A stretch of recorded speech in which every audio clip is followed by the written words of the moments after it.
Le jury du Grand Prix scientifique Louis Day a décidé cette année de consacrer des recherches portant sur de grands ensembles microbiens étudiés par des techniques désormais accessibles, pour ne pas dire familières, fondées sur le séquençage du génome.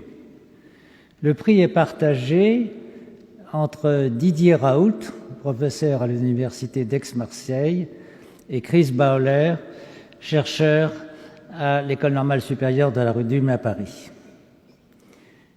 Didier Raoult est docteur en médecine de l'université d'Aix-Marseille et docteur en sciences de l'université de Montpellier. Il dirige à Marseille un grand centre, CNRS INSERM, qui est intitulé « Maladies tropicales et infectieuses émergentes », dans lequel travaillent 432 personnes. Cet ensemble exceptionnel de chercheurs, de doctorants, de postdoctorants, d'ingénieurs et de techniciens a une productivité scientifique absolument remarquable, se traduisant par plusieurs dizaines de publications de haut niveau chaque année, avec un grand nombre de citations. Lauréat de plusieurs grands prix, en particulier récemment du Grand Prix de l'INSERM, Didier Raoult est internationalement reconnu pour ses travaux sur les bactéries pathogènes chez l'homme, en particulier les bactéries responsables du typhus, les rickettsia.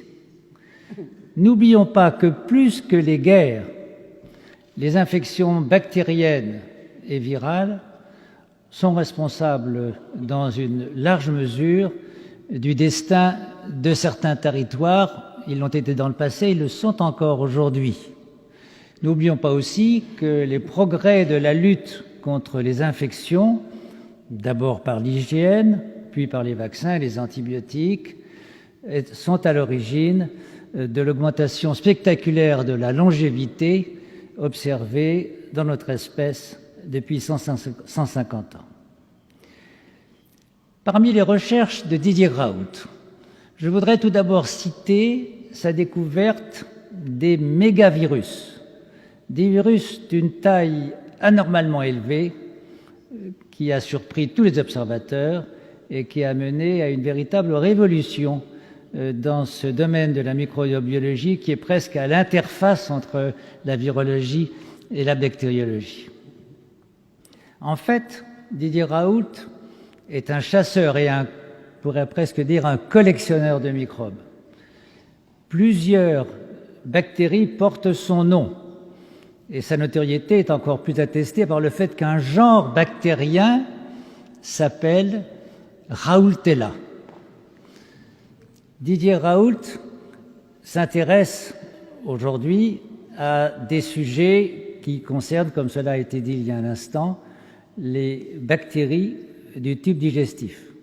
C'est un domaine considérable qui suscite beaucoup de recherches, mais grâce à son talent, à son expérience, je dirais même à son audace, Didier Raoult va l'aborder de façon tout à fait originale, en s'attachant particulièrement à l'étude de bactéries difficiles à étudier, telles que les archées ou les cellules bactériennes nucléées. Il utilisera pour cela les méthodes de séquençage génomique.